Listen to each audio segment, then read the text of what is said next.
దళపతి విజయ్ని అభినందిస్తూ టాలీవుడ్ స్టార్స్ అందరూ కూడా ట్వీట్స్ చేస్తున్నారు. విజయ్ని రజనీకాంత్ అభినందించారు. ఘన విజయం సాధించినందుకు పార్టీలోని ప్రతి ఒక్కరిని అభినందిస్తున్నానంటూ తలైవా ట్వీట్ చేశారు. అయితే విజయ్ని మనసారా మెచ్చుకుంటున్నానన్నారు మెగాస్టార్ చిరంజీవి. మరోవైపు ఎంజీఆర్ ఎన్టీఆర్ పరంపర కొనసాగించిన విజయ్ అని బాలకృష్ణ కూడా ట్వీట్ చేశారు. విజయ్ గెలుపును మనస్ఫూర్తిగా అభినందిస్తున్నంటున్నారు అటు Tollywood prince Mahesh Babu. TVK chief Vijay success ఒక చరిత్ర అన్నారు విజయ్ దేవరకొండ. ఇక విజయ్ సక్సెస్ఫుల్ వండర్ఫుల్ అని రాజశేఖర్ కూడా ట్వీట్ చేశారు. పలువురు ప్రశంసలతో విజయ్ని ముంచెత్తున్నారు. సో మీకు ఒక్కొక్కరుగా వరుసగా ట్వీట్లు చూపించే ప్రయత్నం చేస్తున్నాను. సో మీ ఆర్టీవీ స్క్రీన్ పై చూస్తోంది ఫస్ట్ రజనీకాంత్ ట్వీట్ ఇది. సో రజనీకాంత్ ట్వీట్ చూద్దాం మనం ఒకసారి. Congratulations to Thiru Vijay, president of victorious Tamilaga Vetri Kazagam, and to the members of his party on their resounding victory in the recently concluded Tamil Nadu Legislative Assembly elections. TVK Vijay అని చెప్పి ఆయన డైరెక్ట్గా tag చేశారు. So నిజంగానే ఇక్కడ రజనీకాంత్ విషయంలో కూడా మాట్లాడాలి. Rajinikanth is a Thalaivi. డైరెక్ట్గా తమిళ ప్రజలు ఆయన్ని దేవుడుగా కూడా కొలుస్తారు. అటువంటి వ్యక్తి సైతం పార్టీ పెట్టాలని అనుకున్నారు, పార్టీ పెడుతున్నానని చెప్పి అనౌన్స్ చేశారు, త్వరలోనే పార్టీ రాబోతుందని చెప్పుకొచ్చారు. కానీ ఆఖరికి వస్తే ఈ రాజకీయ చదరంగంలో మనం సెట్ అవ్వమనుకున్నారేమో కానీ వెనకడుగు వేశారు. కమల్ హాసన్ కూడా పార్టీ పెడతానన్నారు, పార్టీ పేరు అనౌన్స్ చేశారు. ఆ తర్వాత ఏం జరిగిందో తెలియదు, సైలెంట్ అయిపోయారు. మళ్ళీ ఒక రాజ్యసభతో సరిపెట్టేసుకున్నారు.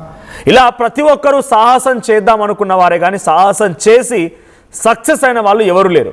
అది తమిళనాడులో అయినా తెలుగులో అయినా ఎక్కడైనా కూడా ఇండివిజువల్గా సక్సెస్ అయిన వాళ్ళు ఎవరు లేరు. For the first time cinema industry మొత్తం కూడా ఎక్కడైనా ఎప్పుడైనా ఎప్పటికీ గుర్తుండిపోయేలా గుర్తుంచుకునే వ్యక్తి టీవీకే విజయ్.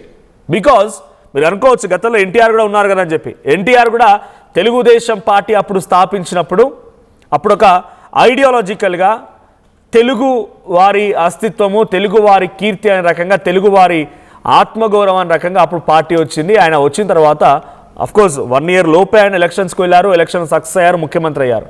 కానీ ఆయన చేసిన హార్డ్ వర్క్తో పోలిస్తే విజయ్ చేసింది చాలా తక్కువ. ఎంత హార్డ్ వర్క్ అంటే మీరు ఆయనకు సంబంధించి అంటే యంగ్ జనరేషన్స్కి చెప్తున్నాము. యంగ్ జనరేషన్స్ మీరు స్టోరీలో విన్నా, లేదంటే కొన్ని సినిమాలు ఆయన బయోపిక్ కూడా వచ్చింది ఎన్టీఆర్ది. సో ఆ ఎన్టీఆర్ బయోపిక్ చూసి అర్థమవుతుంది. ఎక్కడెక్కడికో తిరగడం, ఎక్కడెక్కడో పాదయాత్రలు చేయడం, ఎక్కడెక్కడో బస్సులతో వెళ్ళి మీటింగ్లు పెట్టడం, ఆయన వెళ్ళిన చోటల్లో కొన్ని వందల మంది, లక్షల మంది జనం అక్కడికి గుమికూడడం, చాలా గ్రౌండ్లో హార్డ్ వర్క్ చేశారు. ఆయన ఒక అస్తిత్వాన్ని పట్టుకుని ముందుకెళ్లారు. కానీ విజయ్ చాలా షార్ట్ టైంలో పార్టీ పెట్టినటువంటి ఈ జనరేషన్లో ఇంత సోషల్ మీడియా ఇంపాక్ట్, ఆయనపై వచ్చిన ఇంత వ్యతిరేకతలో, అప్పుడు ఇంత వ్యతిరేకత, ఇంత సోషల్ మీడియా ఇంపాక్ట్, ఇంతలా ట్రోల్ చేయడాలు, ఇంతలా ఒక మనిషిని అసాసినేట్ చేయడాలు, క్యారెక్టర్ అసాసినేషన్కి పాల్పడాలు లేవు గతంలో. ఇప్పుడు విజయ్ ఎదుర్కొన్న దాంట్లో చాలా దారుణమైనటువంటి అసాసినేషన్ ఎదుర్కొన్నారు. ఆయన క్యారెక్టర్ అసాసినేషన్ చేశారు, ఆయన పర్సనల్ లైఫ్లోకి ఎంట్రీ ఇచ్చారు, ఆయన సినిమాలని అడ్డుకున్నారు. అంతా ఇంత కాదు. కానీ ఆయన ఏ రోజు కూడా రోడ్డుకి ఎక్కి ధర్నా చేయలేదు, ఒక సోషల్ కాజ్ మూవ్మెంట్ కోసం రోడ్డుపై కూర్చుని ఆమె నిరాహార దీక్ష చేయలేదు, కార్ల మీద కూర్చోలేదు, నేను ఒక మతమనో ఓ కులమనో ఎక్కడా చెప్పుకోలేదు, చెట్ల కింద కూర్చొని భోజనాలు చేస్తూ ఆయన పిఆర్ స్టంట్స్ చేయలేదు. జెన్యూన్గా వాట్ హీ ఈజ్, ఆయన ఎలా ఉండాలనుకున్నారు అలాగే ఉన్నారు. పబ్లిక్ ఆయన విశ్వసించారు, ఆయన వైపు వెళ్ళబడాలనుకున్నారు, ఓటేసారి గెలిపించారు, ముఖ్యమంత్రిని కూడా చేయబోతున్నారు. సో ఇప్పుడు వరుసగా ట్వీట్ చూపిస్తాను మీకు. నేను రజనీకాంత్ ట్వీట్ చూసాం. Next one more tweet. Right ఒకసారి చిరంజీవి ట్వీట్ చూస్తున్నాం మనం. Yes, Chiranjeevi tweet, dear actor Vijay, hearty congratulations on this outstanding and well deserved victory in your first election. May you continue to inspire, lead and serve with unwavering passion and purpose.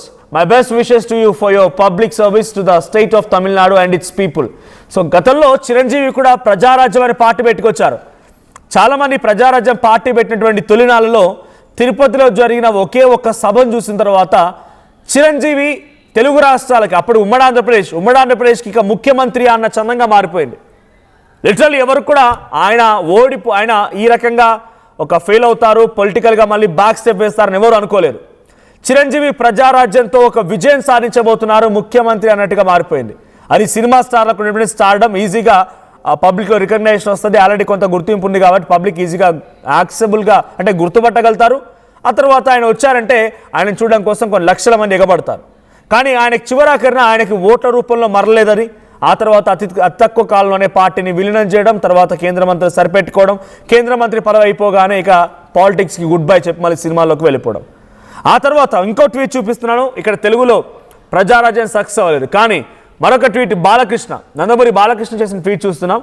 నటుడు తలుచుకుంటే చరిత్రను తిరగరాయగలడని తమిళనాట ఎంజీఆర్ గారు, తెలుగునాట మా నాన్నగారు, తెలుగు జాతి అన్నగారు నందమూరి తారక రామారావు గారు నిరూపించారు. మళ్ళీ ఆ ప్రభంజనాన్ని స్ఫురణకు తెచ్చినటువంటి సోదరుడు విజయ్ని అభినందిస్తున్నాను. తమిళ ప్రజలు తనపై పెట్టుకున్నటువంటి ఆశలు నెరవేర్చడమే ఆశయంగా తన ప్రస్థానం సాగాలని అభిలాషిస్తున్నాను. అదేవిధంగా పశ్చిమ బెంగాల్, అస్సోం, పుదుచ్చేరిలో విజయం సాధించినటువంటి బీజేపీ, ఎన్డీఏ కూటమి పార్టీలకు కూడా శుభాకాంక్షలు అన్నారు ఆయన. మోదీజీ, అమిత్ షా జీలకు సారథ్యంలోనే నూతన భారత నిర్మాణం సాధ్యమని నమ్ముతూ వారికి నా విజయాభినందనలు అని చెప్పి ఆయన ట్వీట్ చేశారు. ఫస్ట్ లైన్ చూడండి. ఆ రోజు ఎంజీఆర్, ఆ తర్వాత తెలుగునాట మా నాన్నగారు, తమిళనాట ఎంజీఆర్, తెలుగునాట మా నాన్నగారు, ఇద్దరి తర్వాత ఆ సరసన చేరింది విజయ్. ఇది ఏకంగా ఆయన వారసుడే ఒప్పుకుంటున్నాడు, ఎన్టీఆర్ వారసుడే ఒప్పుకుంటున్నారు. ఎవరు ఒప్పుకున్నా ఒప్పుకోకపోయినా, విజయ్ని యాక్సెప్ట్ చేసినా యాక్సెప్ట్ చేయకపోయినా ఆయన వారసుడే స్వయంగా యాక్సెప్ట్ చేశాడు. ఆ రోజు తమిళనాట ఎంజీఆర్, తెలుగునాట ఎన్టీఆర్ తరువాత ఆ సరసన విజయ్ కూడా చేరారు, నిన్ను కూడా యాక్సెప్ట్ చేశారు పబ్లిక్. కంగ్రాచ్యులేషన్స్ తమ్ముడు అన్నట్టుగా ఆయన ట్వీట్ కనిపించింది. సో నిజంగానే అంతటి ఎంజీఆర్ అండ్ ఎన్టీఆర్ లాంటి మహనీయుల సరసన సువర్ణ అక్షరాలతో విజయ్ పేరు లిఖించబడింది. ఇది అందరినీ ఆశ్చర్యపరిచింది. నాకైతే లిటరల్లీ ఇది డెఫినెట్గా ఒక ఎయిత్ వండర్లా అనిపిస్తోంది. విజయ్ అంత అద్భుతమైనటువంటి రిజల్ట్ సాధించడం, అందరి ఒక అంచనాలను తలకిందులు చేసి ఆయన ఈ స్థాయిలో విజయాన్ని రాణించడం అనేది చాలా గొప్ప విషయం. అటు స్టాలిన్ సైతం తను పెట్టిన ఒక అభ్యర్థి ముఖ్యమంత్రిని సైతం ఓడించగలిగాడంటే విజయ్ ప్రభ అక్కడ ఎలా కొనసాగిందో అర్థమవుతుంది. నెక్స్ట్ కంటిన్యూషన్ ఇంకో ట్వీట్ చూద్దాం. మహేష్ బాబు, మహేష్ బాబు ట్వీట్ చూస్తున్నాం. Hearty congratulations Vijay on setting new benchmarks and achieving a stunning victory. Today reflects the faith people have placed in you a large measure. I am certain this victory will translate into meaningful progress for Tamil Nadu. ఈ విజయం అనేది ఒక మంచి development వైపుగా అడుగులు వేస్తుందని చెప్తూ ఒక బెంచ్ మార్క్ని సెట్ చేసావు, స్టన్నింగ్ విక్టరీ సాధించావు విజయ్ అని చెప్పి మహేష్ బాబు ట్వీట్ చేశారు. He is never in to politics. His father would be a Congress person, maybe ఆయన ఎంపీగా చేసి ఉండొచ్చు, ఎమ్మెల్యేగా చేసి ఉండొచ్చు, కానీ మహేష్ బాబు ఎక్కడ పాలిటిక్స్లో కాలేదు. He never touched politics or he never spoke about any political party or any politics to. So next tweet చూద్దాం. రైట్, నెక్స్ట్ ఇంకో ట్వీట్ ఉంది. ఇది రాజశేఖర్, డాక్టర్ రాజశేఖర్ చేసిన tweet. Thought he will stand as a strong opposition and win in the future, but this result is unexpected and incredible. చూసారా, వాళ్ళు సైతం వాళ్ళు కూడా ఎవరు ఊహించలేరు ఆయన గెలిచి అపోజిషన్లో ఉంటాడేమో అని చెప్పి, స్ట్రాంగ్ అపోజిషన్గా ఉంటాడేమో అని చెప్పి అంతా భావించారు. కానీ ఈ result unexpectable and incredible.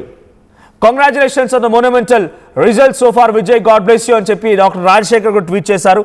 So మొత్తంగా ఎవరు ఎక్స్పెక్ట్ చేయని విక్టరీ సాధించారు ఇటు విజయ్ అని చెప్పొచ్చు.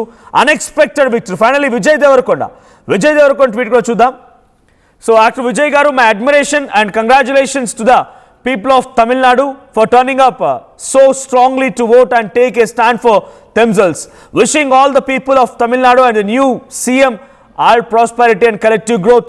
Excited to see this new face of Tamil politics. ఎవరు ఊహించలే తమిళనాడులో విజయ్ అధికారంలోకి వస్తారని ఎవరు ఊహించలే. బహుశా maybe he would have confidence ఉంటే ఉండొచ్చు. టీవీకేలో తరపున పోటీ చేసిన అభ్యర్థులకు కూడా ఇంతలా సక్సెస్ సాధిస్తామని బహుశా ఊహించి ఉండరు. A new chapter begins in politics. Literally a new chapter begins in politics. He never, ఎప్పుడు కూడా ఆయన తనంతట తాను ఒక అంబేద్కర్ అని పోల్చుకోలేరు, తనంతట తాను ఒక సుభాష్ చంద్రబోస్ అని పోల్చుకోలేరు, తనంతట తాను ఒక అభినవ అంబేద్కర్ అని, చెగువేరా అని, తనంతట తాను గ్రౌండ్లో ఉంటానని, చెట్ల కింద కూర్చొని భోజనాలు చేయడాలు, ఆమె నిరాహార దీక్ష చేయడాలు, రోడ్లపై పడుకోవడాలు, కారెక్కి ఒక విన్యాసాలు చేయడాలు, పెద్ద ఎత్తున ఎప్పుడు కూడా ఆయన గ్రౌండ్లో ఉండి సోషల్ కాజ్ మూమెంట్స్ కోసం ఫైట్ చేయలేదు. కానీ పబ్లిక్ ఆయన విశ్వసించారు. ఒకే ఒక నమ్మకం. అన్నా డిఎంకే రెండు ప్రభుత్వాలను చూసిన పబ్లిక్, తమిళనాట పబ్లిక్ ఒకటే డిసైడ్ అయిపోయారు, వీళ్ళంతా దొంగలే, ఒక్క అవకాశం ఇద్దాం విజయ్కి, ఒకే ఒక్క అవకాశం ఇద్దాం, ఆయన చెప్పిన మాటలను నెరవేరుస్తారన్న నమ్మకంతో ఆయనపై విశ్వాసం ఉంచిన పబ్లిక్ ఆయనకి ఓటేశారు, గెలిపించారు. ఈరోజు విజయ్ తీరాల వైపు నడిపించేశారు. ఏకంగా భారతదేశమే ఆశ్చర్యపోయే విధంగా ఎన్నో సంస్థలు, గొప్ప గొప్ప టెక్నాలజీ, వీటన్నిటిని తలకిందులు చేస్తూ విజయ్కి తమిళనాడు ప్రజలు విజయాన్ని అందించారు. It's a great victory actually. So మరి తమిళ ప్రజలు ఆయన్ని విజయ్ తిరుల వైపు నడిపించారు. ఇంకా సుమారుగా ఆయన ప్రభుత్వాన్ని ఏర్పాటు చేయాలంటే మినిమం ఇంకొక 11 సీట్లు కావాలి. మరి ఎలా వస్తాయి, ఎవరి వైపు నుంచి ఆయన సపోర్ట్ తీసుకుంటారు, ఎవరు సపోర్ట్ ఇస్తారు, ప్రభుత్వాన్ని ఎలా ఏర్పాటు చేస్తారో చూడాలి. But as of now Vijay victory మాత్రం ఒక ఇట్స్ లైక్ ఏమంటారు, ఒక విజయ్ దుందుబి అనాలి. ఆయన ఒక స్టేట్మెంట్ పాస్ చేశారు డ్యూరింగ్ హిజ్ ఎలక్షన్ క్యాంపెయిన్. ఏమన్నారంటే, అడవిలో జంతువులు చాలానే ఉంటాయి, కానీ సింహం మాత్రం రాజు. ఒంటరిగానే ఉంటుంది, ఒంటరిగానే పోరాడుతుంది, చావో రేవో తేల్చుకుంటుంది. దాట్స్ మీ.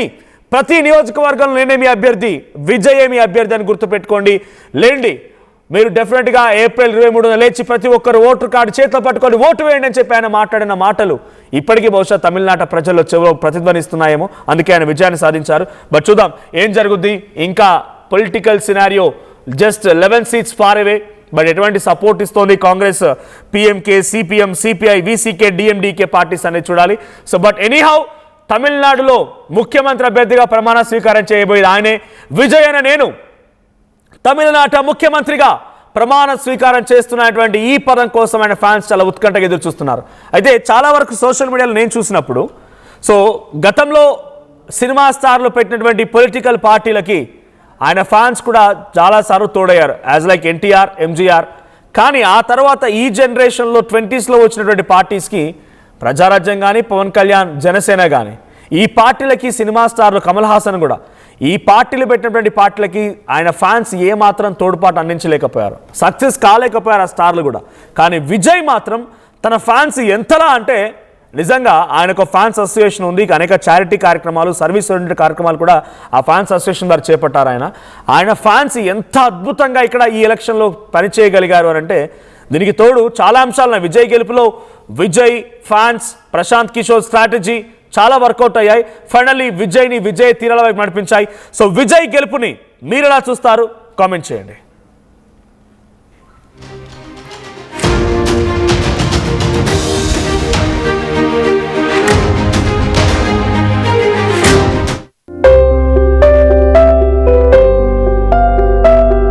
చిన్న చిన్న ఆనందాలు 35 ఏళ్లుగా నా జీవితంలో లేవు. 35 ఏళ్లుగా నేను డైపర్లలో బ్రతికాను. 6 సెంటీమీటర్ల ఫిస్టులా నా మూత్రాశయంలో లీకు కారణమైంది. ఎవరూ నాకు సహాయం చేయలేకపోయారు. ఏఐఎన్యూలో వైద్యులను కలిసే వరకు. అక్కడ వారు రోబోటిక్ శస్త్రచికిత్సతో నాకు పరిష్కారం ఇచ్చారు. వారు నా ఆత్మవిశ్వాసాన్ని కూడా తిరిగిచ్చారు. Precision Care makes it possible. The Center for Robotic Surgery at AINU